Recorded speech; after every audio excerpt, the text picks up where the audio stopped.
espejo me mira prudente y no quiere hablar. Hay un monstruo gris en la cocina que lo rompe todo, que no para de gritar. Tengo una mano en el cuello que con sutileza me impide respirar. Una venda me tapa los ojos, puedo leer el miedo y se acerca. Tengo un nudo en las cuerdas que ensucian mi voz al cantar. Tengo una culpa que me aprieta, se posa en mis hombros y me cuesta andar.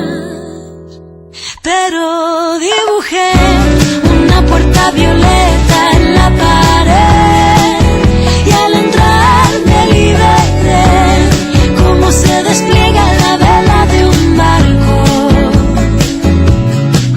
Desperté en un prado verde muy lejos de aquí. Corrí, grité, reí, sé lo que no quiero, ahora estoy a salvo. Una flor que se marchita, un árbol que no crece porque no es su lugar. Un castigo que se me impone, un verso que me tacha y me anula. Tengo todo el cuerpo encadenado, las manos agrietadas, mil arrugas en la piel. Las fantasmas hablan en la nuca, se reabre la herida y me sangra.